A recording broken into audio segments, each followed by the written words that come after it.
go into the chat room and keep track of them.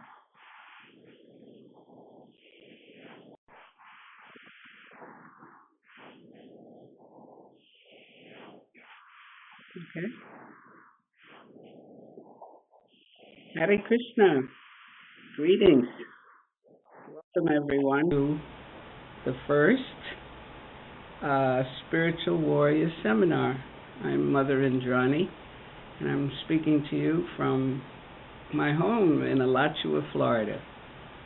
This technology is so wonderful that we can come together anywhere at any time. I welcome everyone, and I ask you to bear with me as my first time looking at a camera. I love interacting with devotees, people, and now I understand interacting with people around the world possibly.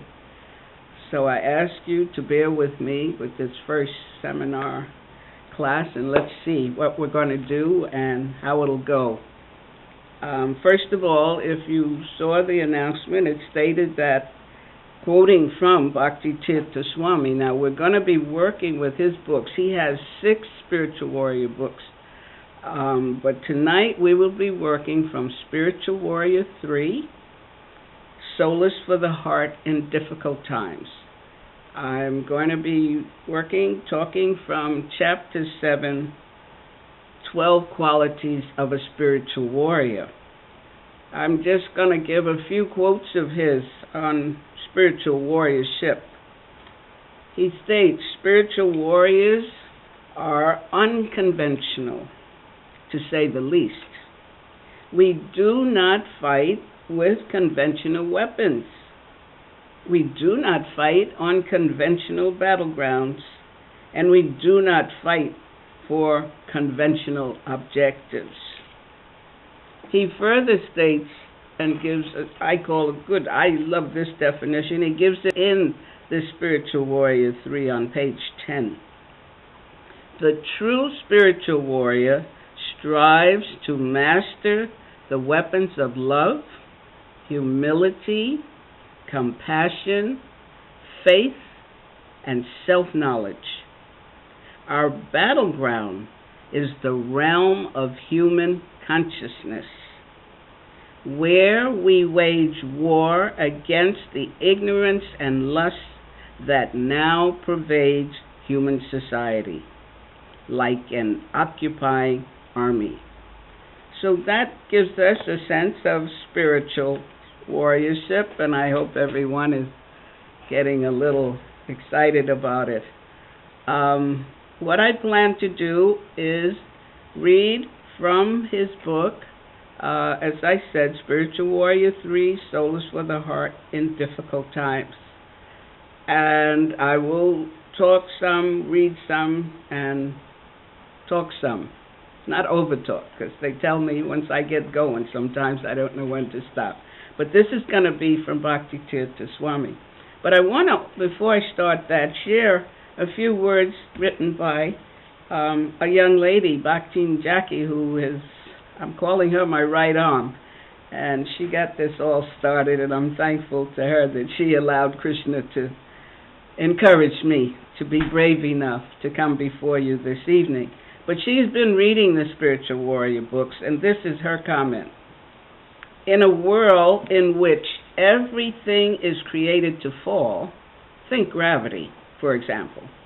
The qualities of a spiritual warrior are the muscles we need to enable us to successfully swim upstream. These muscles are built through strong spiritual practice, coupled with daily introspection. This introspection, quiet reflection on and evaluation of our mental and spiritual processes enable us to develop a crucial awareness of our progression in Krishna consciousness. Bhakti Tirtha Maharaj's invaluable insights can lead us all to a higher state of well-being, producing happy, emotional, balanced, spiritual warriors. Isn't that exciting? And she's been reading the books, and this gives us some idea of where we will be going. What I want to do, this book, Bhakti Tirtha Swami wrote in it for me, and he said, this is to assist you as a spiritual warrior, B.T. Swami. So let's see where I am and how I'll manage, and I need all of you and Vaishnav's blessing. At some point, what I want to do is stop and put out 3 questions. So hopefully you'll have paper and pen handy if you care to. So we will begin tonight's discussion. And then again, as I say, Chapter 7, Spiritual Warrior 3. And it's titled Spiritual Warriorship. On first hearing, some gentle souls are put off by the notion of spiritual warfare. The phrase seems contradictory. Can a true spiritualist be violent? Spiritual warfare is rarely violent in the literal sense.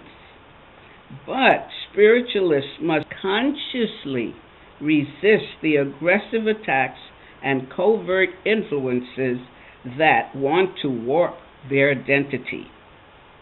A true spiritualist must engage in battle, if only to avoid being consumed by the avalanche of ever-increasing impiety and materialism that is quickly engulfing the world. True spiritualists must engage in battle or be cheated of our spiritual inheritance. And I'm sure those words aren't too distant to you. How often do we make the statement, this material world, it's like a battleground. I feel like I'm fighting and fighting all the time.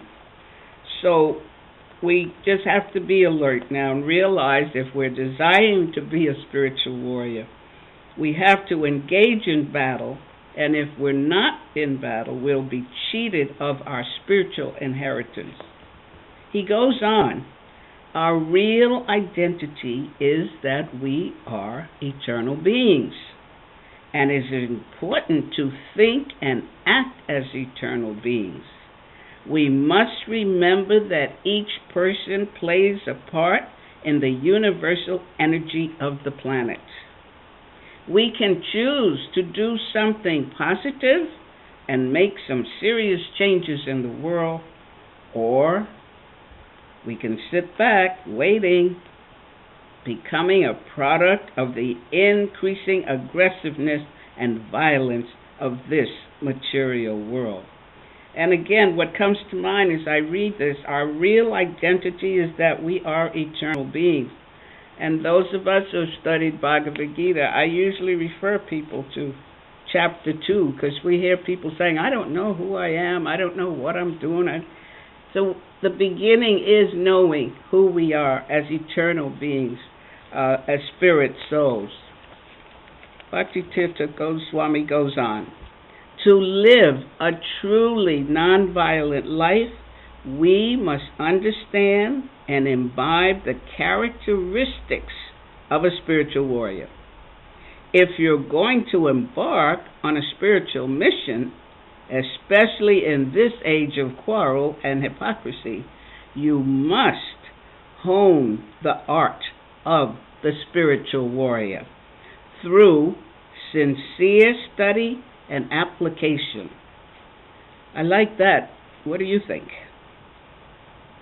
Through sincere study and application.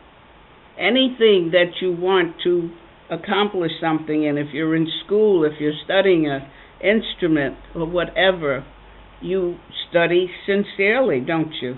And then you have to apply what you study. This is so important.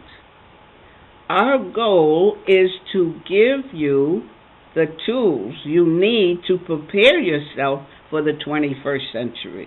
One thing with Bhakti Tirtha Swami I found in his writing, he'll tell you what you need to do or how to improve and get better, and then he'll give you a technique or technology. So let's continue. If you feel the tools are for you, then use them. Make them yours. If you feel the tools are not for you, file them away. But please realize that humankind is in a precarious situation. I don't think I have to repeat that, or do I? Humankind is in a precarious situation. He goes on, we must realize that we are in a war-like situation and learn how to protect ourselves. We must know how to improve our resistance and how to combat negative influences, or we will become susceptible to attacks. If you're ready to integrate all your departments of knowledge into one single force for righteousness, then you have heard the call for warriorship. Feel like blowing a horn. Do, do, do, do, do, do, do. If you are not ready to carry the torch of full-time spiritual warriorship, we wish you success in all your encounters, and know the tools we're giving will still greatly benefit you. And these tools are going to be given to you now. I'll read. They're called the Spiritual Warrior Checklist. And what he says is, consider the following list to be your official Spiritual Warrior Checklist, and do not leave home without it. This list supplies attributes you can aspire to and a barometer to measure your progress. Use this checklist to see where you stand in your spiritual warriorship. Pay close attention to each item and honestly evaluate your mastery of them. Honestly evaluate. This is a time to be real if you're really interested, to really be straightforward with yourself, and we'll see why in a short while. Vigilant application of spiritual warfare may prove to be our very lifeline as our planet is gradually overtaken by negative forces. Vigilant application. What does that mean? Vigilant, that means you're mindful, you're aware, you're alert at all times.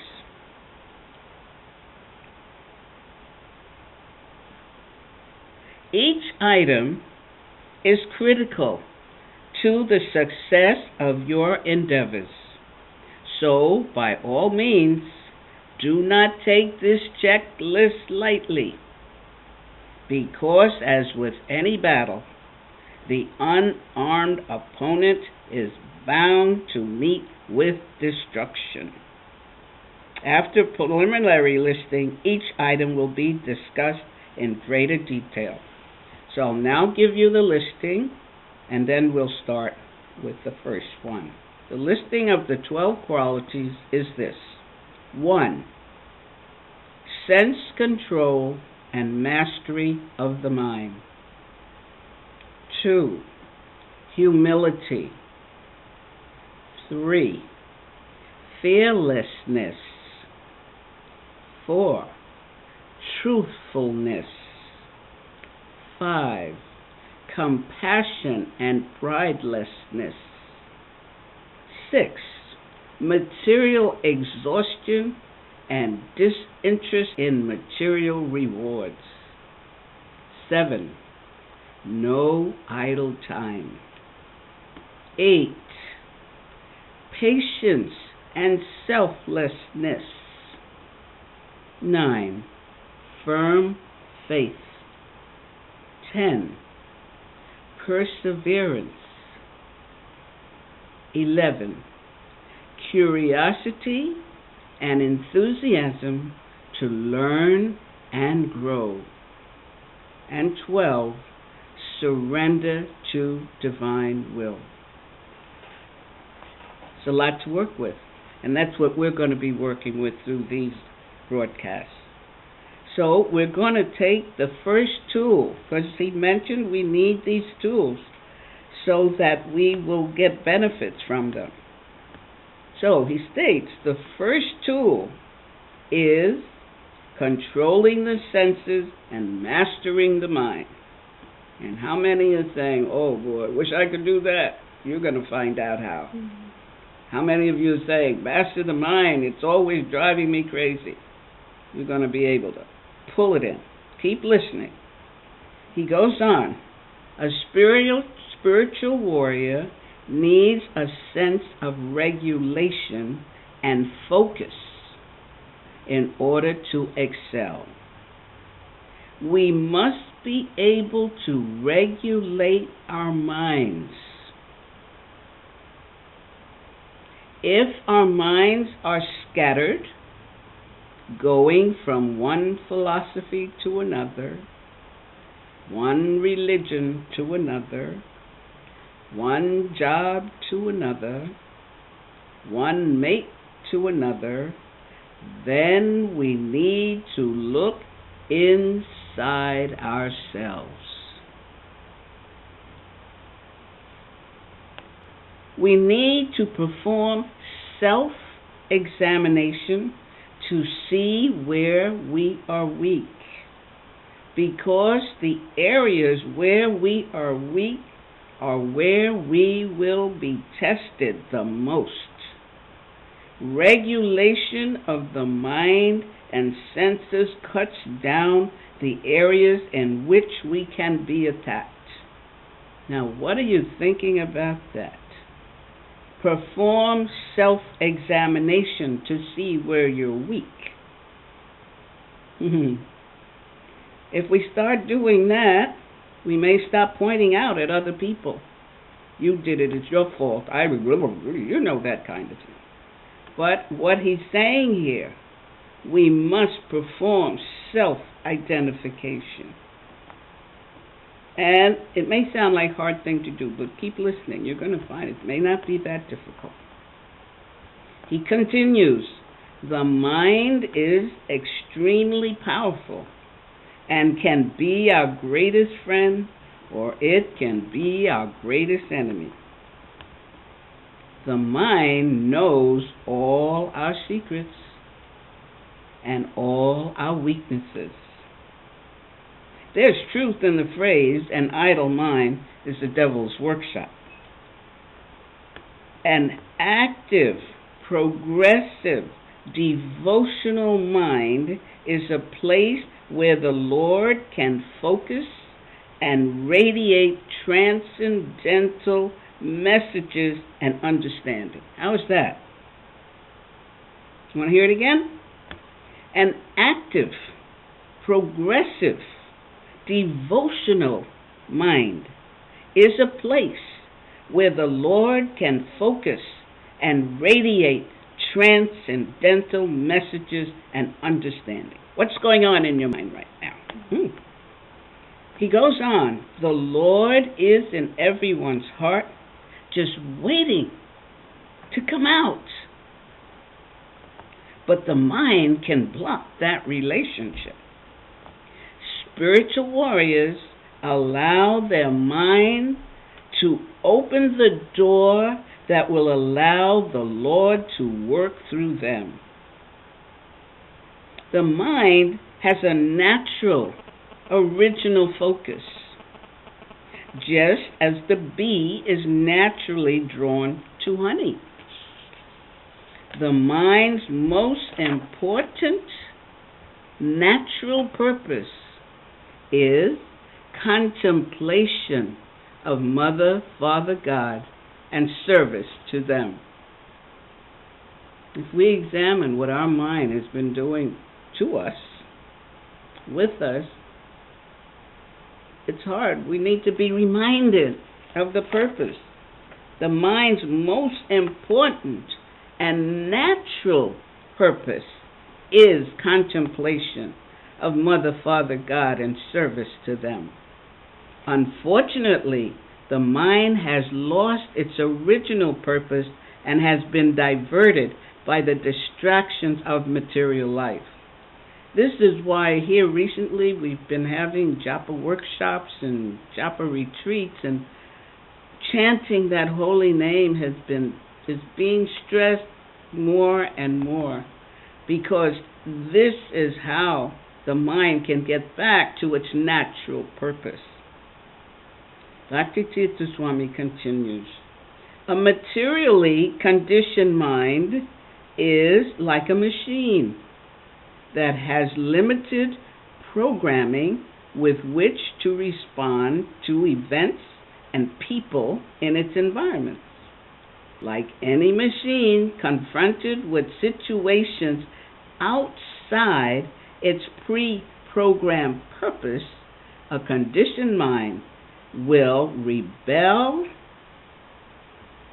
and reject stimuli that are beyond its immediate conscious realm.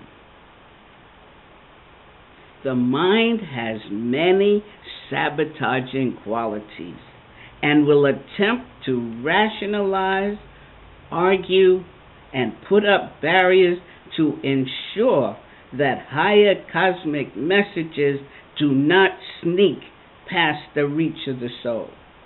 And I'm sure that's no news to anyone, and maybe answer the question is that as soon as we start chanting, a whole lot of stuff comes up. Where did that come from? Oh, my goodness. Or you find some rationalization to put your beads down and do something else. You know, I've been struggling with that one myself.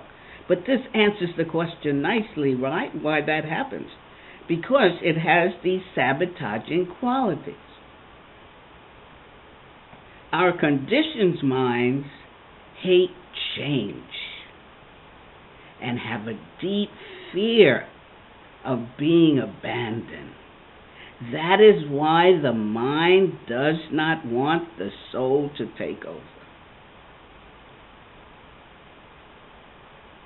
And we all have experienced not wanting change, rejecting change, being frightened of change.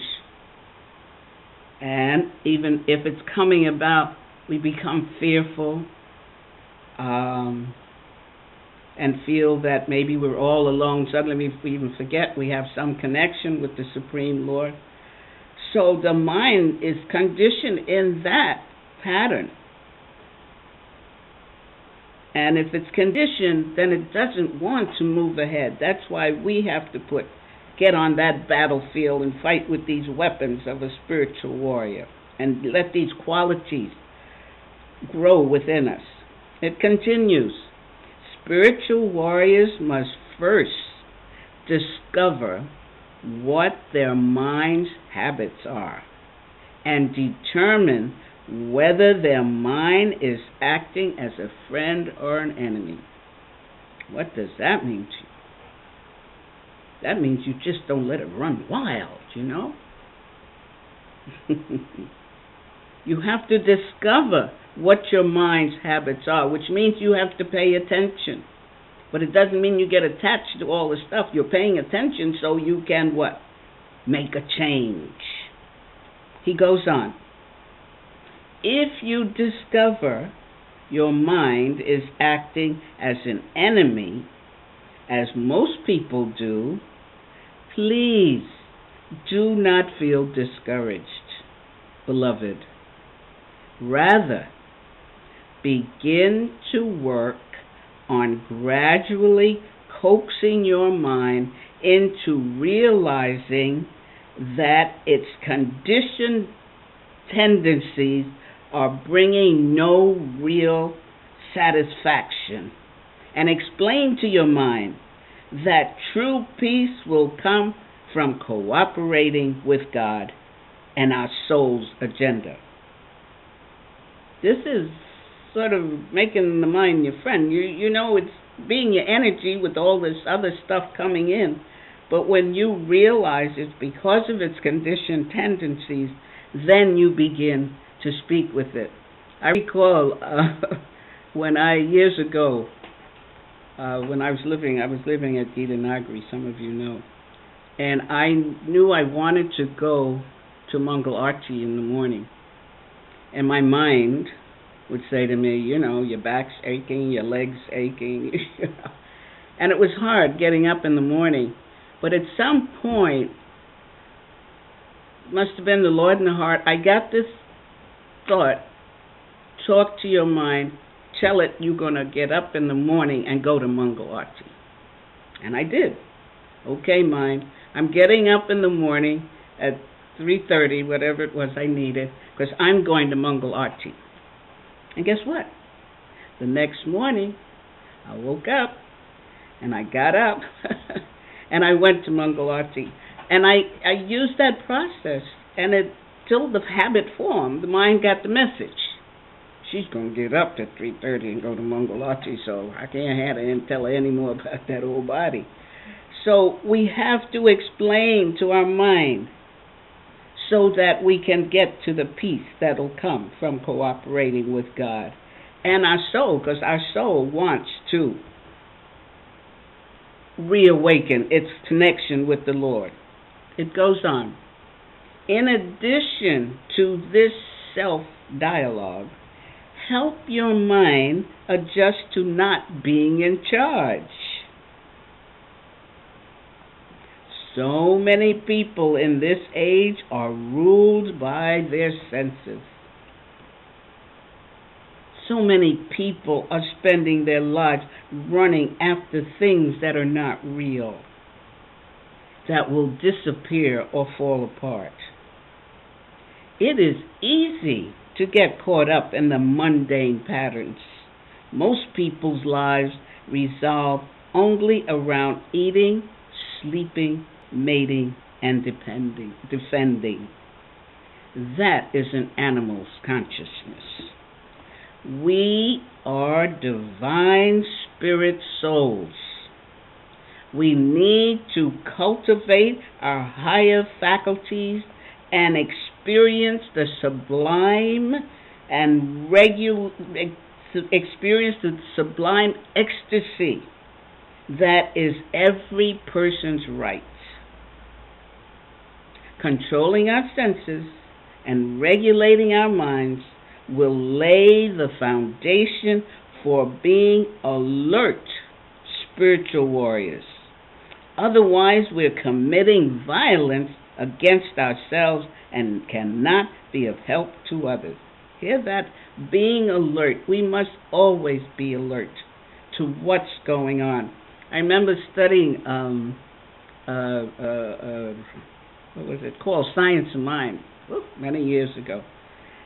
And one thing I got from that I didn't have to allow the mind to run the way it wanted to go. And when I was working with that, what I found myself doing, and even walking the street, when something came to my mind that I didn't want there or knew wouldn't help me, I would shake my head. No, get out. And I would do this in the street. I'm surprised somebody didn't, try to cart me off to a crazy house. But it was being alert, because the mind will bring in these things and thoughts. But what you do, of course, when you say stop, get out, then you have to put in something that will make it more positive. And if you don't know any particular thing you want to do positive, just say Hare Krishna, and the mind will get used to hearing that. So he goes on. This is certainly not easy, this controlling our senses and regulating our minds.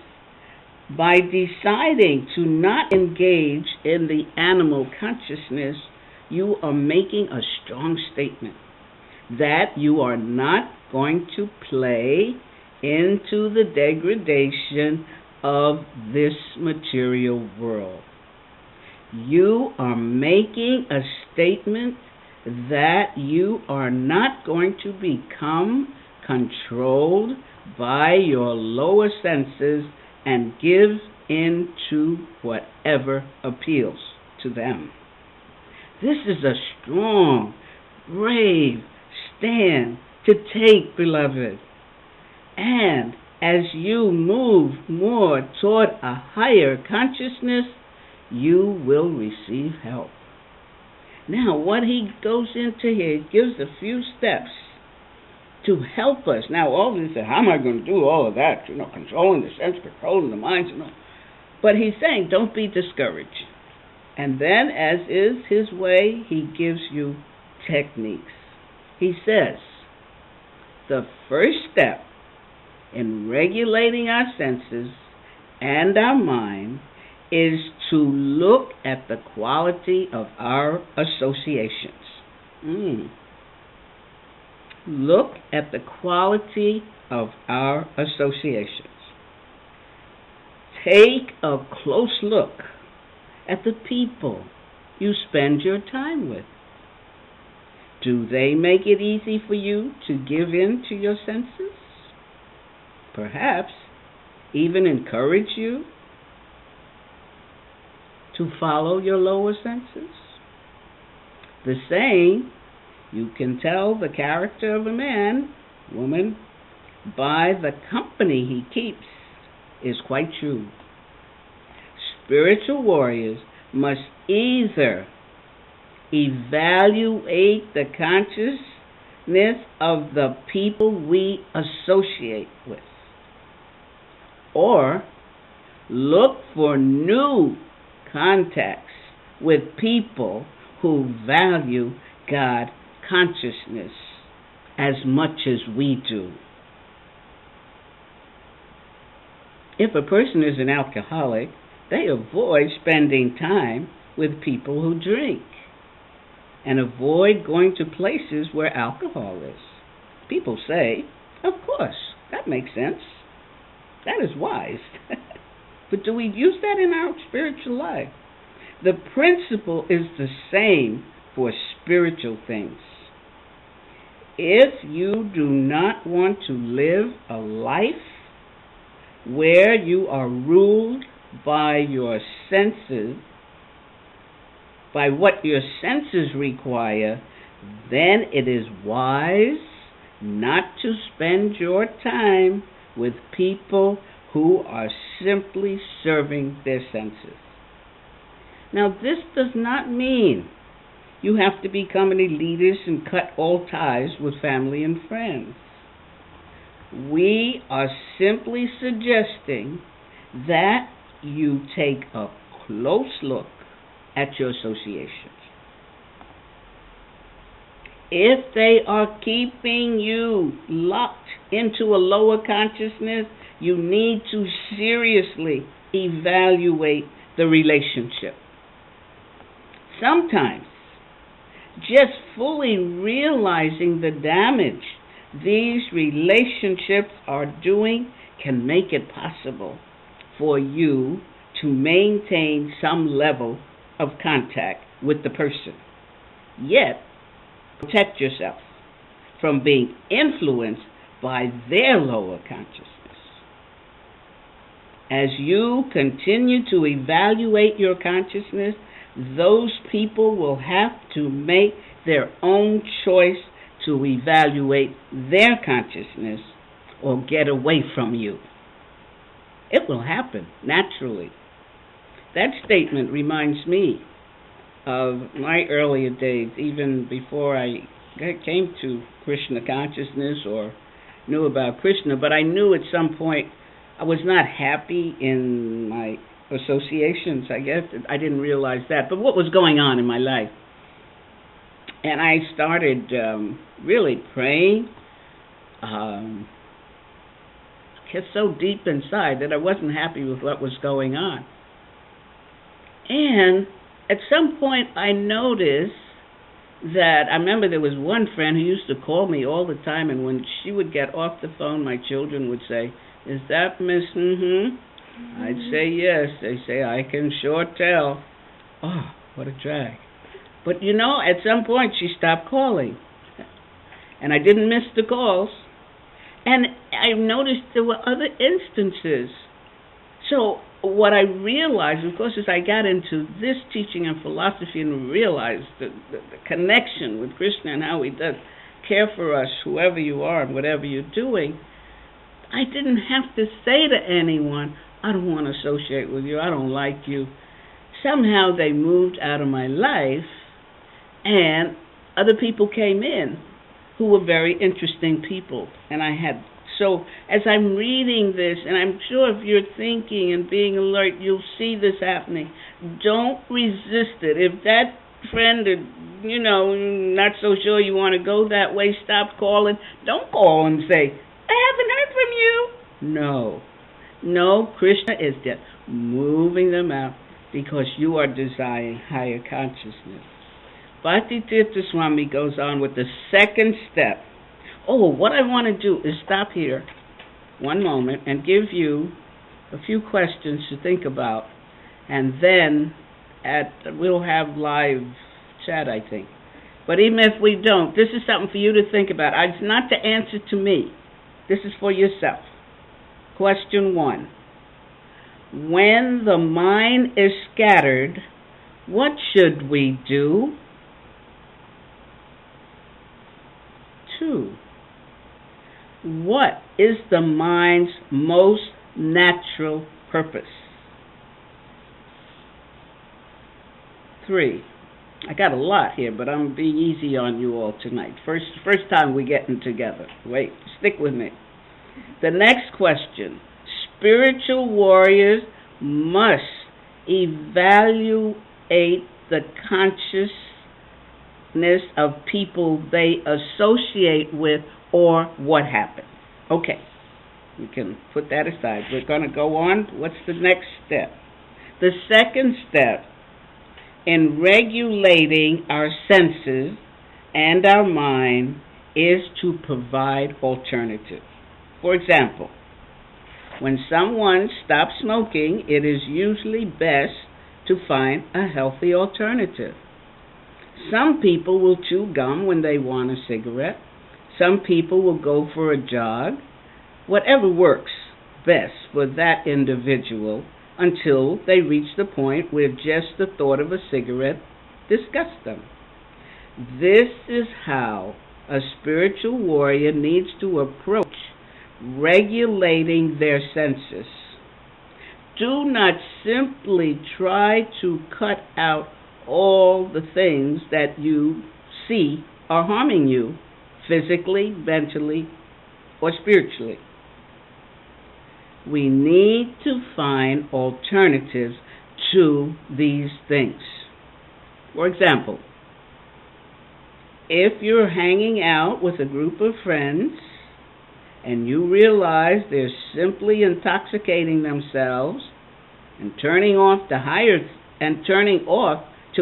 things, this does not mean you have to cut them out of your life and turn into a loner. Seek out new friends. Go to a spiritual community and immerse yourself in higher association. Find people with interests along the same line as yours, with goals similar to yours. You see how Srila Prabhupada in all his books stresses devotee association. People of like minds, people with the same vision. And the final step is to be accountable to your true self. Do not look away when your actions are destructive to your spiritual self. Be aware of what you think, what you say, what you do, how you interact with people, how you act alone. Do I need to repeat that? For my own mind. We have to be accountable to our true self. And we don't look away. Don't turn your back. Don't duck your head in the sand when your actions are destructive to your spiritual self. And this is where I want to add, you don't beat yourself up. Oh, I'm so bad, I'm so bad, I'm so bad. But you examine, and then you become aware of what you think, what you say. Sometimes I say to people, think before you speak. And if you do that, sometimes you wouldn't say some of the things that just come out at the drop of a hat. Also, he's saying, be aware of what you do and how you interact with people and how you act alone. He continues, constantly evaluate where you are on your spiritual path and where you want to go. This is very important. I know we're all busy and have lots going on, but we need to take time to look at our spiritual life. Where are we now? Where do we want to go? What does our spiritual life mean to us? And how do we go if we're not happy with it? What do we do to change? And I think these steps and tools from Bhakti Tirtha Swami, if you're hearing and you need it, it'll get to your heart, your soul, and you can take some action. He continues, the quality of your thoughts and lifestyle will dictate how effective the attack of an intruder will be. If our vibrations are of a higher caliber and we can think lovingly of even our enemies, then we become a fortress and no one will find an avenue to intrude. Being regulated will also provide security against the enemy within ourselves, which we already identified as our materially conditioned mind. Regulation allows us to persevere in good or bad times and allows us to almost spontaneously do what is necessary. Please try to organize your life so that it is simpler and regulated and supported by higher consciousness. This will fortify you to survive spiritual emergencies. And this is the end of the first quality. Of course, when I'm in front of in a class or something, I would say, and what is the first quality? And expect the feedback. But since you're out there and I can't hear you, I hope you're shouting it out and wherever you are. That first quality is sense control and mastery of the mind. So I'll stop here. I understand you can ask questions. There are no questions just yet. Are there any questions? Oh, are there? Not so far, but we need to invite them to ask in the chat room. Invite them. Mm-hmm. Now? Yeah, sure. Oh. So I'm inviting you to ask questions in the chat room. You know how to get there, what to do? Okay.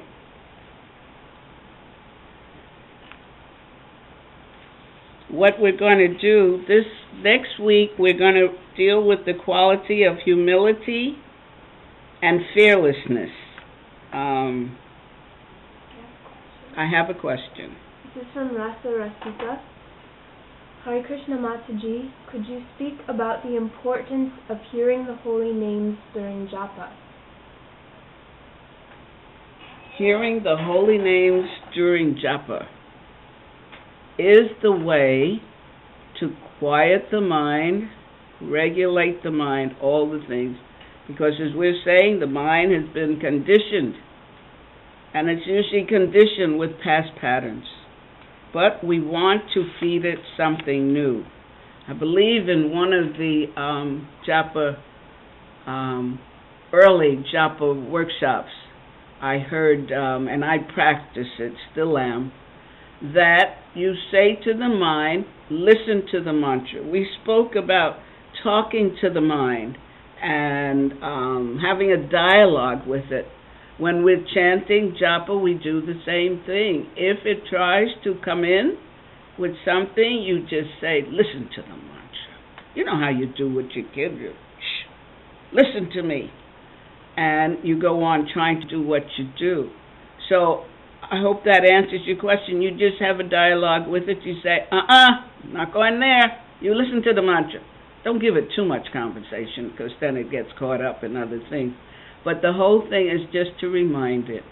And you can even do that before you start chanting. Okay, mind, I'm going to sit here. I'm going to be chanting the holy name. It's very important to me. So you just listen.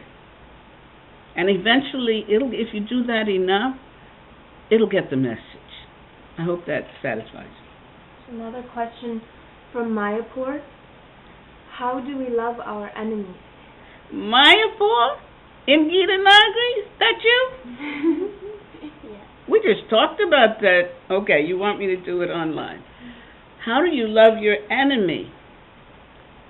We've been told that Krishna is in everybody's heart.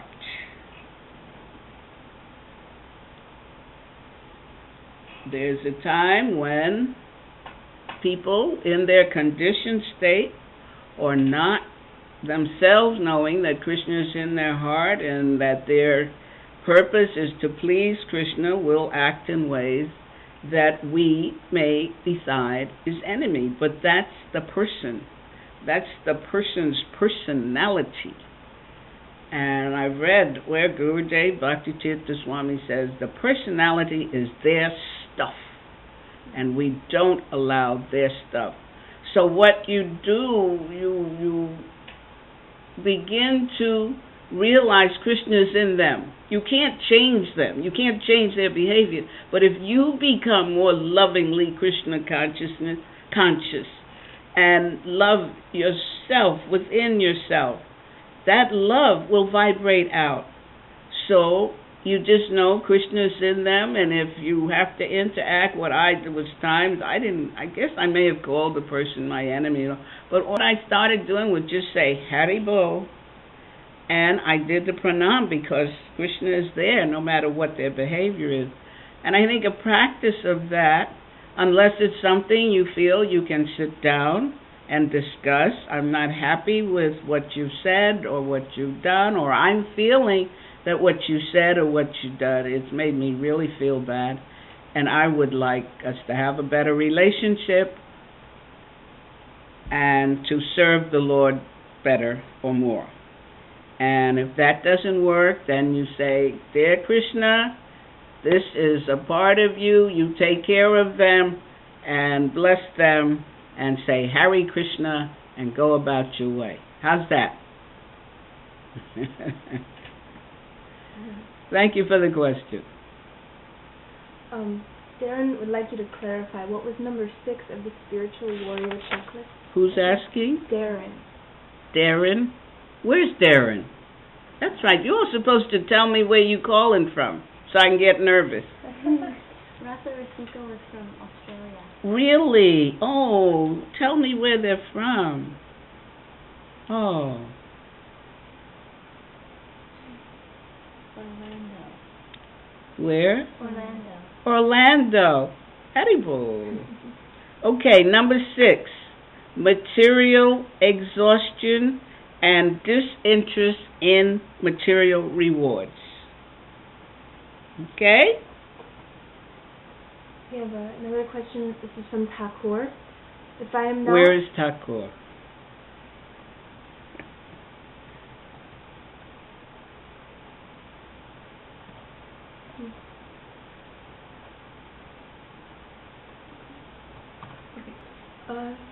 If I am not advanced or sufficiently purified, how can I control the mind and senses sufficiently to go to the next level? Or how can I trust if my trust is lacking? Okay, I'll tell you what's coming to me. Bhakti Tirtha Swami says, you must hone the arts of spiritual warrior through sincere study and application. If you have those desires, what does he say again? How can he what? How can he control the mind and senses sufficiently to go to the next level? I'm not sure what you mean by sufficiently, because what's coming to me, just based on what I've read, the first step, the second step, and the third step in this commentary of Bhakti Tirtha Swami, and practice. You must practice. You take what you hear, you study it sincerely, and then apply it. We talked about dialoguing with the mind. Practice doing that and see what happens. And if you have Spiritual Warrior 3, Solace for the Heart in Difficult Times, and I may have spoken too fast or you didn't get what I said, what he noted here as the tools for controlling the senses and mastering the mind, I'd like to suggest, I hope that's satisfactory, but think of study and application, and what comes to me is patience. Be patient, because we really don't know if we're advancing or where we are advanced until we notice changes in our lives and that things aren't affecting us the way they used to affect us, and that the mind seems calmer, or we're able to say, get out of here, I don't want that. And it'll go. And then you fill in with chanting the Maha Mantra, or picking up a spiritual book or reading, or listening to a spiritual tape. And just focus on that, and the mind will get the message that you're making some changes. I hope that satisfies you. Okay, there's a question from Nimit from Gainesville. And he's asking, he says, Hare Krishna Mataji, Dandavat Pranam. How many times we don't even know we are acting under the mind? What if we forget being aware? What if we don't have strong desire to advance? Okay, just give me the first sentence, second one. Many times we don't even know we are acting under the mind. Stop. Many times we don't know we're acting under the mind.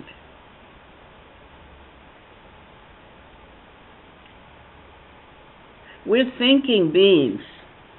The mind is always functioning.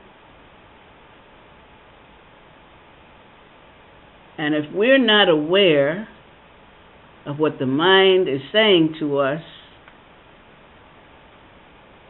I feel like saying then you must be asleep.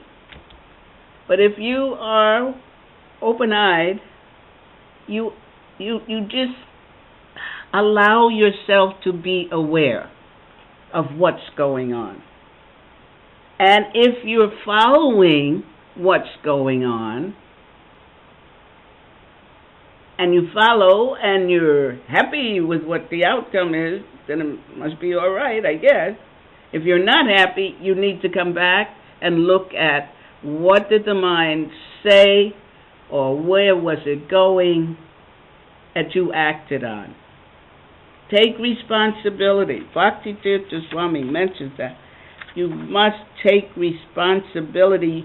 The final step, be accountable to your true self. Go ahead. What was the next part? Was that?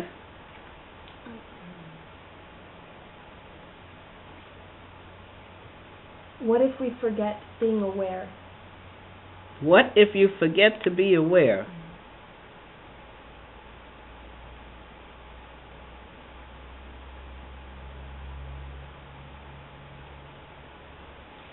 If you forget to be aware, you're having some experience that either you say, oh, I'm suffering so bad, oh, I'm so miserable. And then you realize you haven't been aware. I mean, again, it's back to being accountable, and it's back to being alert. These are the words that Bhakti Tirtha Swami uses. If you're a student and you have to go to class and you have more than one class, I'm sure you are aware of the subject of one class that you have to have ready for that next day, for the exam or to have a discussion. You're aware, right? Because you want to get an A, you want to keep going, you want to go to the next class, and the next class, then you get the degree, and the degree means, oh, your family is happy, he got it, he stayed in school.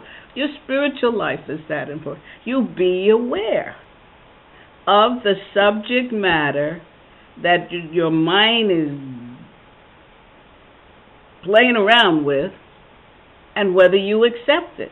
Because even if you're studying for one test or the other class, the mind may bring in a subject from a class that you take on Friday and it's on Tuesday. You push that out your mind, right? No, I don't need that now. That's for Friday's class. Right now it's Tuesday, and I have to have the study for Tuesday's class. The same thing. You're aware. Make it a conscious awareness. Okay? And the last part of his question is, what if we don't have a strong desire to advance? Then stay where you are and suffer. Terrible. No, if you don't, it's all right. It's all right. You don't want to advance, but at least be alert and aware where you are. And then maybe the desire will come.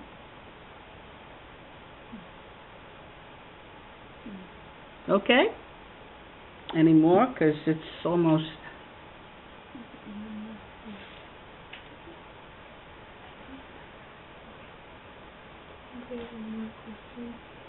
No more? One more. One more? Okay.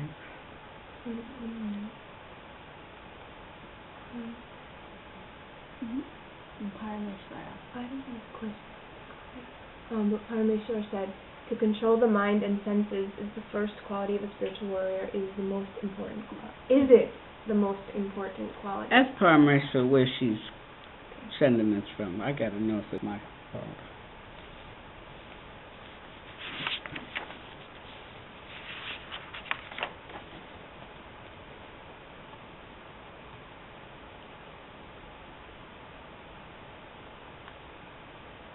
Is he answering? Parameshwara?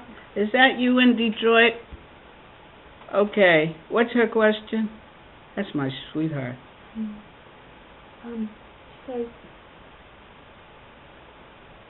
to control the mind and the senses is the first quality of a spiritual warrior. Is it the most important quality? Yes, in Detroit. From Detroit. My dear Parameshwara. Yes.